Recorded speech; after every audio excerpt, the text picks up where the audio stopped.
man. Oh, yeah. It's great watching that young man grow. Right? Man, he's a superstar in the making. He's taking pieces of so many people's games. I don't know.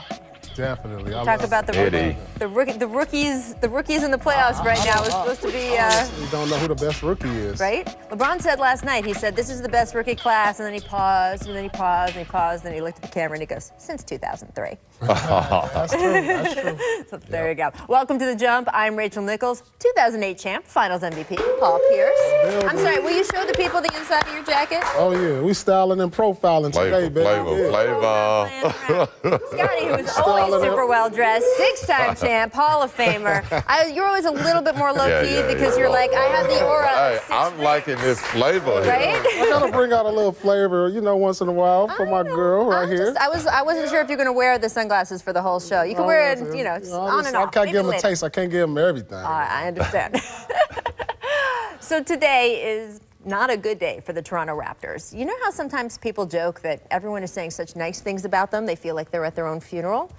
This is more like being at your own autopsy. Right. The knives are out and everyone wants to dissect the body. Is the head the problem? The heart? How did a team that spent a year changing everything about itself to prepare for its inevitable showdown with the Cavaliers find itself on that court last night looking so, well, broken? Kyle Lowry, a 4-time All-Star, basically disappeared again, finishing with just 5 points on 7 shots. DeMar DeRozan actually disappeared after his swipe to Jordan Clarkson's head got him ejected.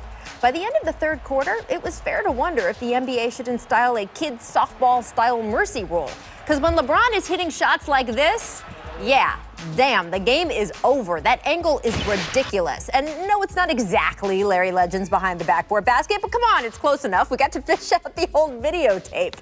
And hey, it was also close enough that after the game, Toronto's Dwayne Casey was on the podium yet again, having to answer questions about how spectacular LeBron James is, how the man took Casey's dreams and crushed them into tiny pieces. And here's a sentence that caught my attention. Dwayne said, quote, "For whatever reason, we got the unlucky draw every year of going against him." Which is true, although, come on, that's also kind of true of every good team that has played in the Eastern Conference for the past decade. This feels like a seismic event to the Raptors, and they may fire their coach or rip up their roster over it. But for LeBron, this is literally just another day at the office. Think about all the franchises who have spent years and years and millions of dollars building themselves into potential contenders, only to have LeBron dismantle them. Remember the Gilbert Arenas Wizards teams? Well, LeBron sent them home from the playoffs for 3 straight years, just like the Raptors, before they completely fell apart.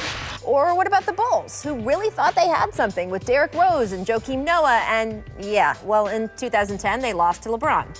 And in 2011, and 2013, and 2015. Now half the team plays in Minnesota, and the Bulls are in the middle of yet another rebuild. And there are more, of course. The Hawks team that won 60 games, sent 4 players to the All-Star game. LeBron and the Cavs swept them. At least the Celtics got the better of him for a while, until they didn't. Remember, it was really once LeBron started regularly tossing Boston out of the playoffs, Danny Ainge decided, yep, time to break up the team. So yeah, today is a day for the Raptors to put themselves under the microscope and figure out what went wrong for them yet again. But I have a feeling I know what they're going to see, because with LeBron, we've seen it so many times before. So, Scotty, I think LeBron deserves, if we talk who's to blame for the Raptors, I would say LeBron James. And you were on a team that did this to so many other Eastern Conference teams, the Knicks, who never got a shot at it because of you guys. I mean, you're familiar with this paradigm. Who is to blame for you for what is going on with the Raptors? Well, there's really no one to blame in Toronto. I mean, you look at the fact that they're just not good enough. They're just not good enough. I mean, even though they were #1 seed, a lot of teams, you look at Boston, what happened to them, you look at Cleveland, what happened to them during the regular season, and that's why Toronto was able to kind of sneak in that #1 seed. But were they really deserving of it? I don't think so. I think we're seeing right now the best team in the East, and it's always been LeBron James. Well, I have some people to blame. And that's why I brought up the blame pie. Because for one, they are the '1 team in the East. This is so which nice. means He brought a pie. They win a lot of games. But listen, they won 59 games. You telling me Indiana could push them to 7, and they can't get one. So here we go. Slice of blame one pie slice for of pie goes to DeMar DeRozan. I know Casey didn't play him in the fourth, but he's a franchise player, and to whom much is given, much is, deserved, and you have to take the blame. You're the franchise player. You get the most money. You sat there on the bench and didn't have no comeback. This is about Game 3, and it's funny Game because 3 was big. There's been a lot of discussion about this, and you guys were talking about it before the show. When Dwayne Casey did not bring him back toward the end of Game 3, there's some people who thought, well, he's being a good teammate. It's the bench. It's the other guys who brought him back, and you both think he should have. If you're a franchise player and your season's on the line, you have to will yourself. You have to come to the coach and say, I need to be in this game. Right. Because when you win, you get the credit. When you lose, it's on you. So you have to give yourself a chance. I feel like he kind of accepted defeat. If you're going to let the coach take you out of the game, as Paul said, you're the highest paid player on the team. Mm-hmm. Supposedly, you're the best player on the team. That's something that you can't accept. And it looks like from watching the game, he accepts being on the bench, and he accepts losing pretty much. That's how you got to look at it. So DeMar gets a piece of the pie? Now next piece goes to Kyle Lowry. He gets one piece. And I'll tell you why. His struggles in the most important games. Game 4, this is where you lay it all out on the line, and it's like that he disappeared. It even looked at time, he was just demoralized, and you deserve a piece of the pie. Another guy who's a franchise player, you're supposed to go out with a bang. Let's see one of those Russell Westbrook games. Maybe take 46 shots. Yeah. I don't know, something. Show me some type of resistance. I just don't know. You're the guy. You got the big that's contract. What they need either, but yes. And show me something. It just seemed like they quit. I mean, this is an important game. Show some pride. It's demoralizing to be up against all of that. Show some pride as the number 1 seed. Right. You're telling me these 2 All-Stars can't get one game. Right. Not one game. I think when you look at it, it's really about a lack of leadership. You see DeRozan accept being benched in pretty much a situation where you got to win. You're on the road now. You lost your games at home. Now you got to win. You have to be in that game. And when you accept that, then it's a lack of leadership because I don't really know who is the true leader on that team. You always want to think that it's the point guard, but when I look at Kyle Lowry, he don't give that warmth to his players. He almost look like he's bickering with them a lot of times out on the court. And you can see that body language, and it just, you know that the chemistry is not good for them. And it's hard because during the season, they looked like a close team. All the body language was good. It was there. But obviously it wasn't there in the playoffs. All right, next up for the blame pie. Yes. We're going to Dwayne Casey. He needs 2 slices. 2 slices. He needs 2 slices. Listen, it's been 2 years. There has been no adjustments. You guys have got swept. Wait a minute. They adjusted their entire playbook this year. They adjusted everything. You have to adjust with your game plan. You mean England? How do you slow down LeBron? I know that's a tough task, but you can't tell me that you can't make an adjustment. Indiana made adjustments. They pushed them to the brink. They did. You guys are the number 1 seed. I need to see adjustments out here. You need to trap LeBron. Let's do something different. It just seemed like it was repetitive the way they lost, and he deserves a lot of the blame for that. 2 years in a row, 0-8.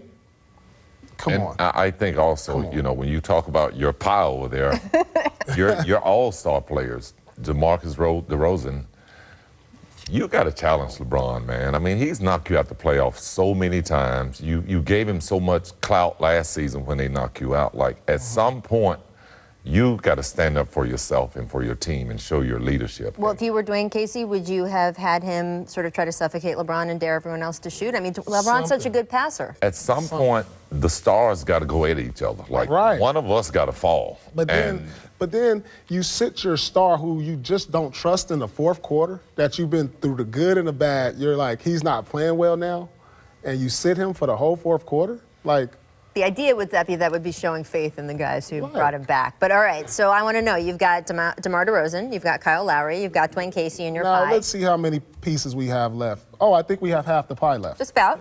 We're just gonna give the rest of that to Ujiri Masai Ujiri. He's the blame. And you know what? It started back when he cursed my name. Oh, see, there we go. In Washington. I was like, where is he That's going the with origin. this? And now I know. When I was with Washington, he cursed me. I was in Brooklyn. He was in Brooklyn. That's where it started. And that's where it started. It's hard to even remember. It's And happened from so much. that point on, it's been all downhill. So that was you the feel origin of the problem. This is like the base god curse. If somebody curses your name, It's 7 years bad luck. they are bad. What year are we in since then? This is year five. So. See, I thought it was, No, gee, no. they keep running into LeBron James and he destroys everyone in his path in every franchise. And you're like, no, it was the curse on Paul Pierce, which, Hey, you know. 7 years. They have 2 more years of this. Wow. Sorry. There you go. I do want to address one thing that happened on the other side. In garbage time of the Cavs closeout, Tyronn Lue called for Rodney Hood to come in for the first time, and you can see it on the video. He wanted him to replace LeBron, 7:38 to play, 30-point lead, and Hood refused to enter the game. This was first reported by Jason Lloyd of The Athletic. In Jason's story, he talked about how several veteran Cavs players were upset by this. Ultimately, Jose Calderon came off the bench. Dave McMenamin had a follow-up report this morning that Hood actually met with the Cavs GM, Kobe Altman, and apologized to him. He intends to apologize to the entire team when they reconvene for practice later in the week. Scotty, what is your reaction to this? It was bad judgment on his part. You know, I think for Rodney, he should have embraced that opportunity based on the way that he's been playing throughout the playoffs in the last couple of seasons. He need to work out his kinks. And, you know, when you're playing like garbage, you need garbage time. So he pretty much should have went in the game. You know what? The way I look at it, this is probably one of the reasons he was traded. You know, he had an opportunity in Utah when they traded all the pieces, Gordon Hayward, you know, the Joe Gordon Johnson. left, yeah. You know, he was supposed to be the guy. Yeah. He didn't take on that. He didn't show any like I'm the guy now. So a rookie comes in, takes that over. So that just shows me what kind of will he has, or, you know, he's not there mentally. Yeah. Well, And- look, Tim McMahon, our reporter who covers a lot of Jazz games, tweeted out this morning. He said there's a lot of people in Utah who are just sort of like nodding their head and smiling about what's going on with Rodney Hood. And I know I've been called petty, but this right here is petty. Like, go in there, get your shots up, get ready. You know, they might need you in the next round. You know, this is an opportunity to you to kind of get out the slump. You're down 30, so what? You need to work in, get your rhythm. And he refused to. You're not in a position to do that. You're looking for a big contract coming up in the next year or two. I don't know. This doesn't bode well for him when he hits free agency or, you know, whoever's going to sign him. It doesn't. And I had a situation like this in Chicago. I was going to say, people are going to say, but Scotty, you didn't come in the game. Scotty, you didn't come in the game. But you feel that was deserve the right to be in that position. He's not a superstar. Right. He's struggling. And I think from a leadership standpoint, LeBron pretty much should have addressed that issue. Well, I mean, I'm not sure during the game, right? LeBron's got a bunch of other stuff going on. I think he was in the game. It was to replace LeBron. But I do want to say, Scotty, because you've said something interesting about this Tony Kukoc moment, because I know a lot of people are going to be like, what do you mean he's going on there criticizing Rodney Hood? 1.8 seconds. But you've always had a very interesting explanation to me that you felt that it wasn't about just going back in the game. You felt that Phil Jackson was trying to manipulate you guys. Yeah, I did. And it was one of those situations. I think we all know how Phil coached the game. He likes to have control. And that was one of those moments, the heat of the moment. I felt like that, you know, I was the leader of that team, and I just felt disrespected at that time, Without a at doubt. that moment. And that's a different situation than Totally Rodney different. Hood in this particular Yeah. case. And by the way, I mean, there's a lot of people who played with Rodney who like playing with him. It's just that there are moments like this that keep coming up where they feel like, hey, when the lights are the brightest, you want a guy you've traded for this season to come through. Right. I'm interested to see how the rest of the He team could be a kind big of- piece for them, too. He could. I'm interested to see how this goes at the end of the week, whether people just kind of be like, all right, it wasn't a great moment for you, or whether it's kind of a permanent divide. Well, I mean, having LeBron there and his strong leadership, I'm sure that this He'll decide. brushed off. Without a doubt. He'll decide how permanent it has to be. Coming up, the Sixers avoided getting swept last night. Should we trust the process in Game 5 on the road? Stick around to find out. But first, our distant replay 28 years ago yesterday, featuring one of these guys. Well, I was 12 years old. 28 years. Must be me. I see that number. Oh, God. Let's see, who was the victim here? Is Is that Charles? Oh, yeah. Come get it, Charles. Oh, yes, that's Charles Barkley. don't mistake that. That's Charles Barkley. See, that's not running on TV. Charles didn't know I played above the rim. But see, that was an age where he could still get up there later in his career, not so much. So, Make, miss. What's the question, sorry?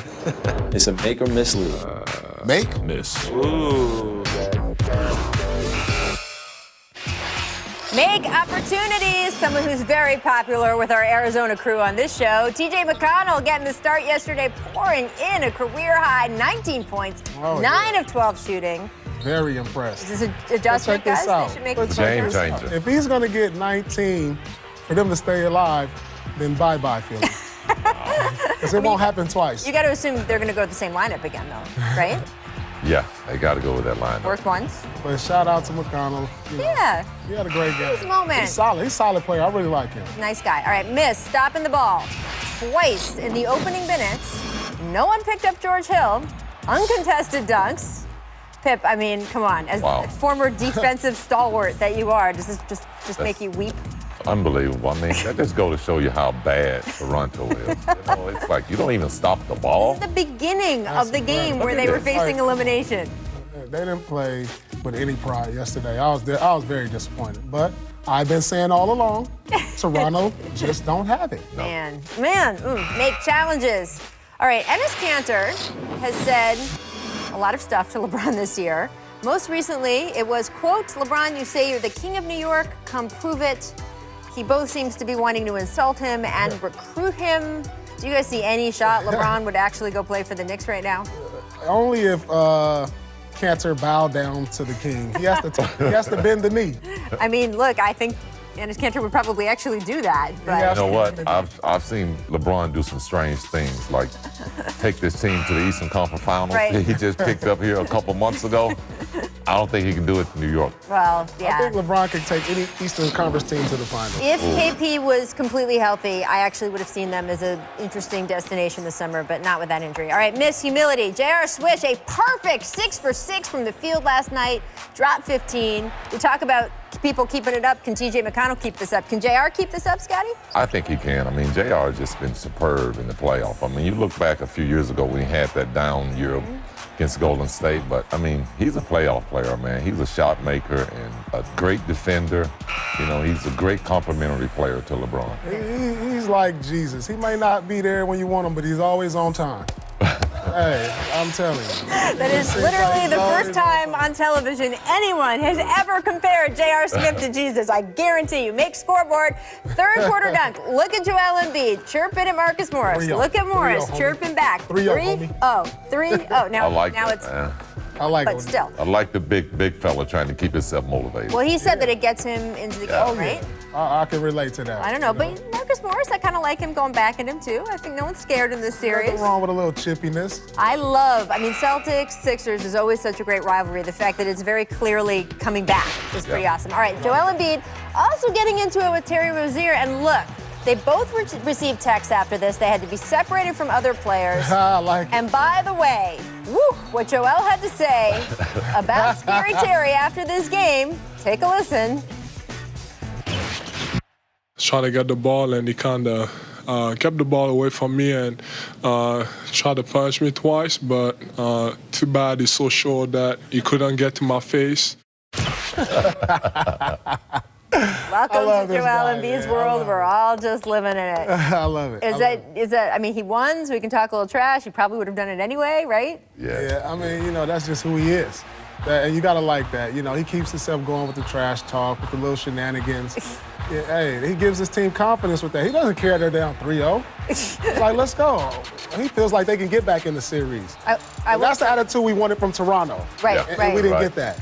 Right. I will say this Go looks from like the two of them. enthusiasm. This looks like me trying to get a ball away from one of you guys. It's not pretty. I mean, would you give the Sixers a shot tomorrow night?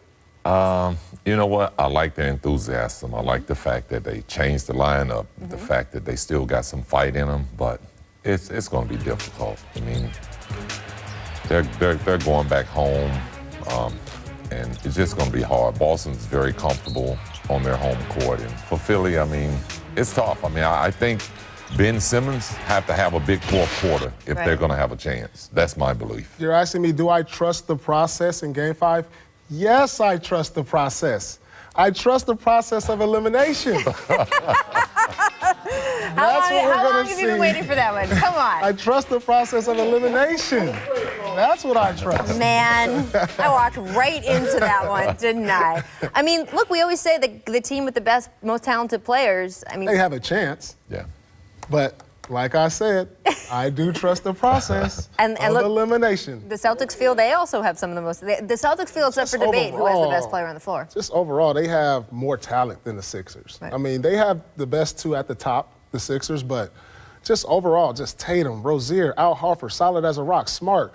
They have so many they have so many pieces. Jaylen Brown, they could throw at you. They're deep, and they're not even healthy. Oh, they don't have their two All-Stars. That's what's scary about them. That's why they're hard to scout. Yeah, well, I'm interested to see how much of a fight this really is. But I want to get to one thing that's pretty important.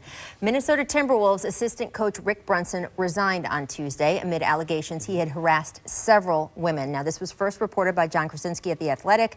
And additionally, a source told ESPN's Chris Haynes that one of the women is a member of the media. The Timberwolves had no comment, but it's also important to note Brunson was acquitted on sexual assault charges in 2015. We'll be back.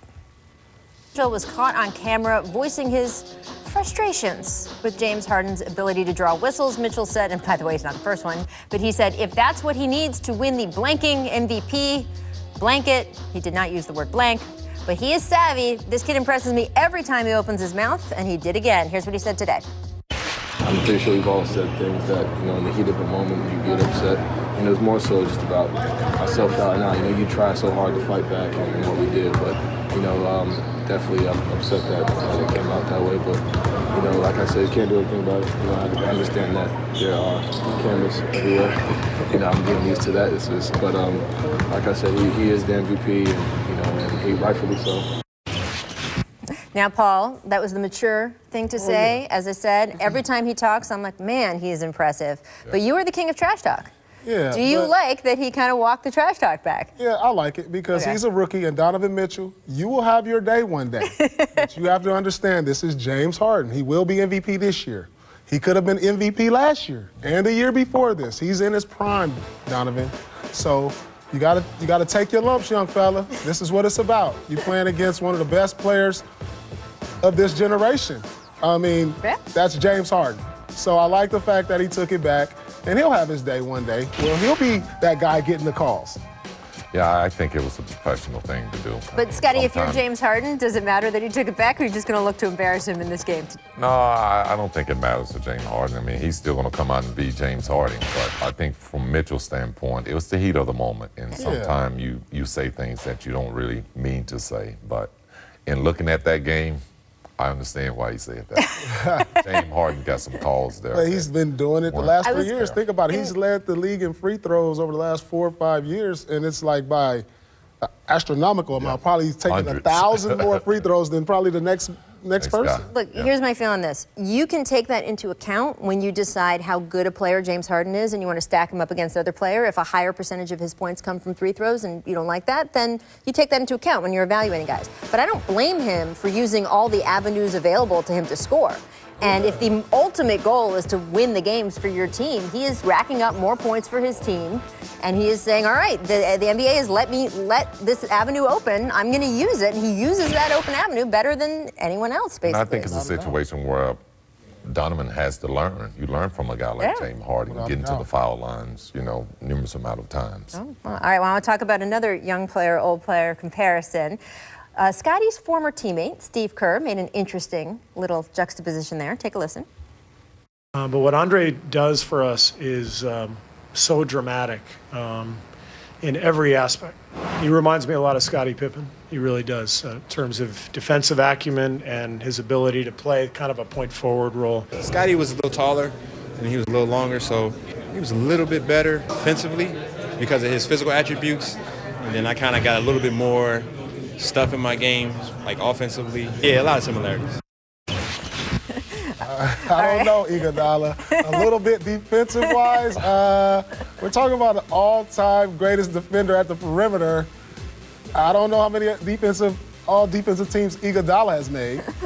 But let's see what they're saying. You know, Scotty, what do you think? It's you Steve Kerr is talking about. What do you think? Well, I understand what Steve is saying. Basically, it's the little things, the things Right. that Andre is able to do. Rebound the ball, push him right into transition, make plays in transition, but also he's able to go to the top of the floor and help them run their offense. And, you know, with the lineup that they're starting right now, it's a tough matchup because they're not playing bigs anymore, you know. They're going to play the small ball knowing that they can outscore you. Absolutely. And look, Draymond hasn't had his best year, but he's still in there as an undersized 5. He still knows how to play defense in that position. I mean, look, there's no question Steve Kerr has brought up your Bulls team over and over and over again with the Warriors, especially as they get into their 4th year of trying to get to the finals.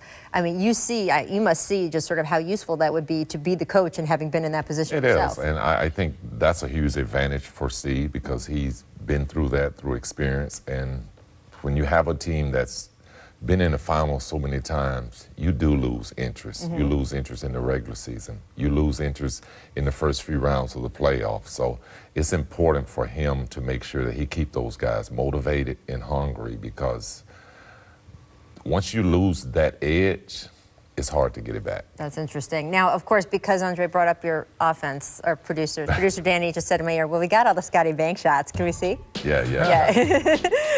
Oh, yeah, there was that. Oh, I'm sorry. There was also this. Over and over and over again. come on now, Iggy. Well, by the way, Andre Iguodala, especially in the playoffs, I love the way he raises his game in the postseason. He is reliable as rain for that team once the playoffs kick in. And that's not a knock on him as a player.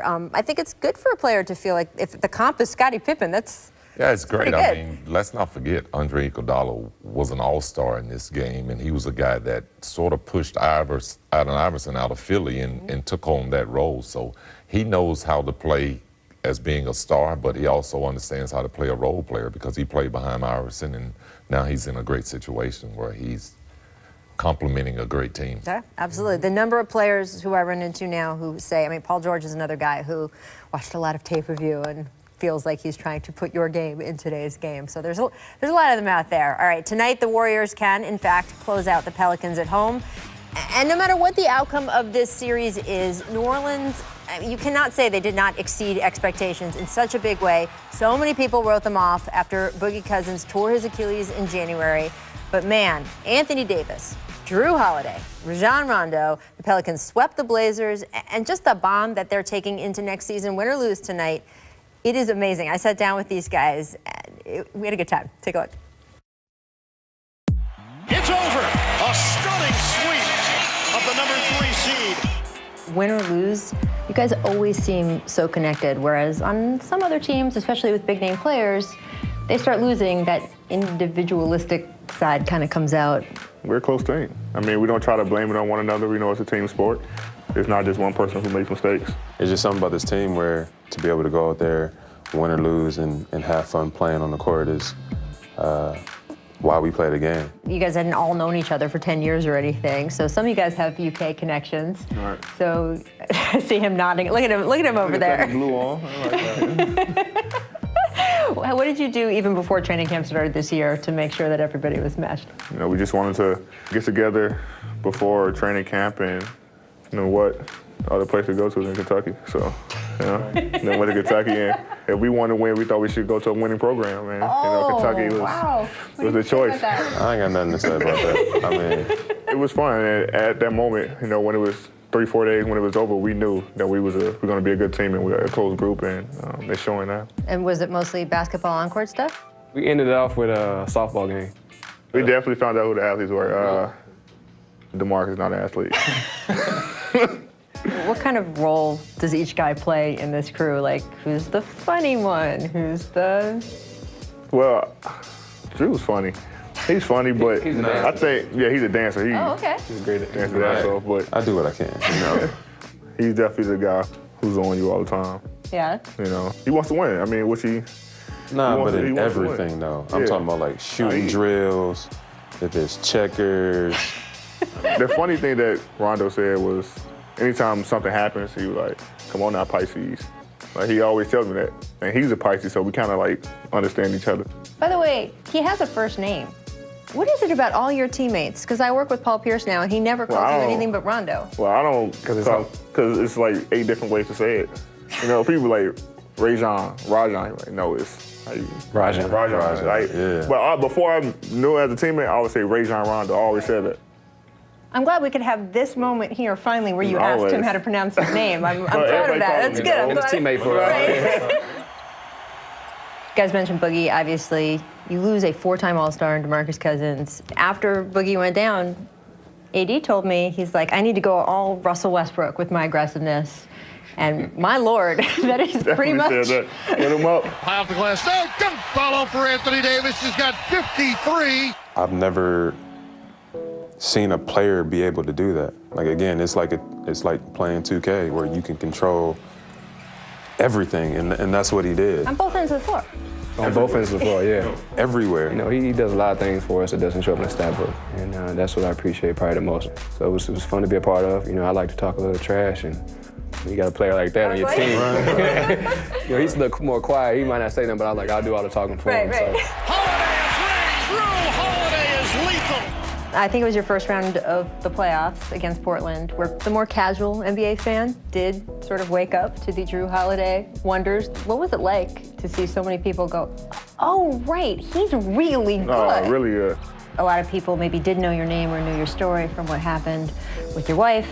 She was pregnant, had a brain tumor. You took time away from the team to take care of her, take care of your new daughter. It's not that you just missed time with that. Over 3 previous seasons, you missed 107 games with injuries. Yeah. It comes across in the way you play. When I see you now, it feels like you value every possession. I really do. They tell me this all the time, so it's hard for me not to fight for them, you know what I mean? But just to be able to play every single game and really appreciate it, knowing that, like, I don't have to worry about anything else. It's a good feeling. It seems like with all 3 of you, you've had life experiences that have sort of taught you the value of this moment of being on a team this good that has this much potential and not to waste it. KG told me all the time, you know, don't take this for granted. You know, playing with great players and a great team that can make a push in the playoffs and make a run. If you're a Pelicans fan, this is when you're saying, oh man, but wait till we get Boogie Cousins back. I know there's fans out there, and frankly, even people inside the NBA on other teams who think, how good for the Pelicans, man. They didn't give up after DeMarcus went down. They even won that first round. That's great. Second round showing, that's good for them. I know in our conversations over the years, that is not the way you feel at all. At all. There's no moral victory. There's zero. You know, I feel like if you don't win a championship, no matter if you got to the finals or first round, you lost. We all have the same mentality, and I feel like that's really important, and especially for us coming back and playing the way we've been playing. Yeah, the risk reward thing was, I just said, to hell with it. It's the Knicks. What are we talking about here? You know, to have an opportunity not just to coach for this franchise, but to be a part of a rebuild that, you know, gets this place back to long-term winning. I couldn't pass that up. I just felt like I don't want to look back on my life and say I didn't take this chance. Still embracing the challenges that come with being the head coach of the New York Knicks. Producer Steve, our resident Knicks fan, is in the studio today, and that's like your own personal hype video, Steve. He's very happy. Please note, also, the Knicks have 3 black men sitting up there on the podium, now in charge. I think that is... They all look like brothers. I think that is worth comment. I mean, this league does a better job of that than many other leagues, and it needs to continue to do an even better job of that. So that is a great start for other franchises to emulate. In the meantime, Paul, some players in attendance during that. He's going to throw out the first pitch at Yankee Stadium tonight. Everyone's happy in the opening press conference, right? Everyone's like, oh, it's going to be great. It's a new day. Is it actually going to work, though? You know, David Fizdale has a great reputation amongst the players around the league. A lot of the players like him. The ones who play for him like him. But it's still the Knicks. You know, the Knicks have always been that franchise. Over the last 20 years, you know, they've been inconsistent. If there's anybody that can get them there, it's David Fizdale.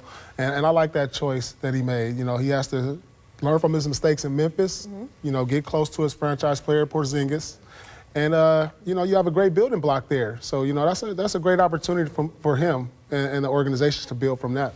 Well, we all know that the Knicks is a great franchise, and there's no way that David would turn down that opportunity. Sure. But still, No, as Paul said, I don't know if they're a great franchise. Well, I mean, in terms, as far as their worth, they're great. But yeah. But I mean, they're a cornerstone everyone franchise wants in the NBA. to be a part of Yeah. the New York Knicks franchise. You know, The so ceiling I is think super high. If you it play, is. if that team does well, there's no city. I'm sorry, there just is no city that will love and embrace that team It's the way. a great city. It's a great city to play in. I would love to see New York get back into a contender. I would love it. Yeah. And I think that, you know, it's going to take some time, but I think it's a great opportunity for David. And as we know, he has championship pedigree in him, so I'm sure he'll get those guys going. Now, obviously, you know, Fizz is great. He's been on the show a bunch. You know, loved him ever since he was an assistant in Miami. You can only coach the players you have, though. And the Porzingis question is so huge because we don't know, is he coming back midway through the season or maybe even later? Hall of Famer, current Knicks broadcaster Walt Frazier said in an interview with SNY TV he does not think Porzingis is going to play at all next season. Remember, owner James Dolan also raised that possibility recently, so all of a sudden a lot of smoke going on. Scotty, what do you think? That injury typically about a year? I mean, I think it's important to see how their team gets off, what kind of season they're going to have. If Porzingis needs more time, then there's no reason to bring him back to a team that's not going anywhere. More time for him to rehab. I think in the long run, he's your franchise player. It's going to benefit you. I mean, I think they'll do whatever is medically best for him, but if there is kind of that middle ground, I don't know. I mean, I think you want him to play. Well, it depends all on his health. You know, they got to know there's a process here in New York. They're definitely rebuilding. Now, this is your guy. It's hard to find a franchise player, a guy called the unicorn. Yeah. So, you know, you want to make sure he's healthy as possible. But I don't see nothing wrong. If he says he's healthy and he wants to play, regardless if they're going to be a lottery team, you know, he wants to get out there and get some repetitions. Maybe this is the end of the season, play the last 10 games, just to see where he is. I mean, if he comes back in January, they could play themselves into the playoffs. So I think there's a huge swing in there with the way the East is. Injury is hard to come right back from, and at the beginning, go back to where you were as a player. So it's going to take some time. That's certainly true. Now, on the other coast, we have Bill Plaschke of the LA Times reporting, all indications are Doc Rivers and the Clippers are closing in on an extension that will keep him on through the next couple years.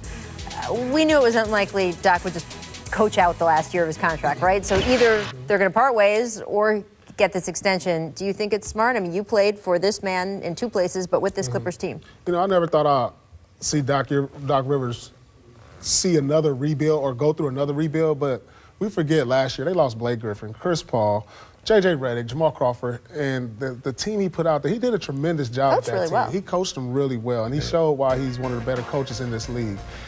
He loves L.A. He has a home here.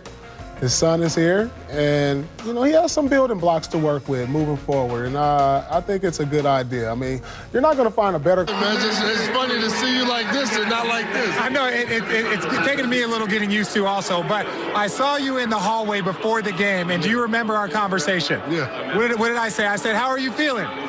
I said I'm feeling better. And what did I say? We'll shoot better.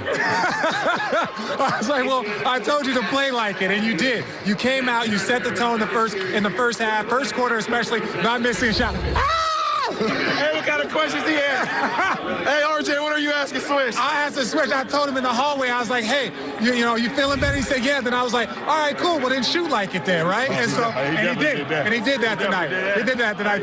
I appreciate the heads up. It's hard to keep these guys in check. I mean, remember, JR was sick in the previous game. RJ interviewing his old teammates, never going to not be awesome. As for the Cavs, they will face either Boston or Philly in the next round. So, Scottie Pippen, during the break, you said, I think Boston could. Yes, I think Boston could beat the Cavs. Just because... By the way, I don't think this is a crazy take at all, but please explain yourself. Well, I like the fact that Boston is playing with so much confidence, and their young players are stepping up and showing their leadership. I mean, Tatum, I think, will be a great matchup for LeBron. I think Rozier is playing out of his mind right now. His confidence is off the chart.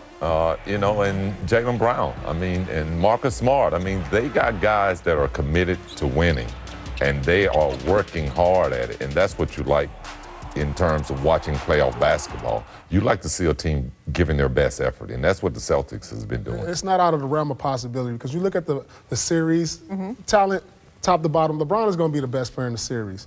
Celtics may have the second, third, and fourth best player in that series. You know, if you look down, I'll take Harford over Kevin Love. The way Tatum's been playing, Rozier, yes. You know, nobody on Cleveland is playing as well as those guys. And they have an advantage pretty much every night at coaching. I mean, Brad Stevens is the coaching. I think Ty Lue is underrated as No, Ty Lue's a great coach. Come on. But this guy right here, he's the best coach in basketball right now. This will be an interesting matchup. He's the best coach in basketball. And by the way, he's got like a week. No offense to Popovich and what he's done, but this guy right here is the best coach in the NBA. And that says a lot. Look what he's doing with the Boston Celtics. If the Celtics end up in the finals, come on. We had them written off to probably not even make the playoffs or go this far in the playoffs without Gordon and Kyrie. I mean, it's crazy just because, you know, teams were trying to position themselves in those final week of the regular season to get in their bracket, right? And that was a bad idea. Look, Milwaukee took them to 7 games. They escaped that. We don't know what's going to happen, but no team has ever come back from a 3-0 deficit. So at least the Celtics indications are that they are eventually the team that will move on. Gosh, it's going to be an interesting matchup. I do think Ty Lue, though, is going to have some things for the Cavs on that side. I'm interested to see the coaching matchup as well. All right, before we go, come on, you know I was going to give a little shout out to my Washington Capitals, advancing to the Eastern Conference Finals last night. First DC team in a major pro sport to advance to any conference finals in 20 years. By the way, the last time this happened, I wrote the story. Shout out Washington Post. That's my byline. I was a little 24-year-old cub, and I'm happy for my boys. Congratulations.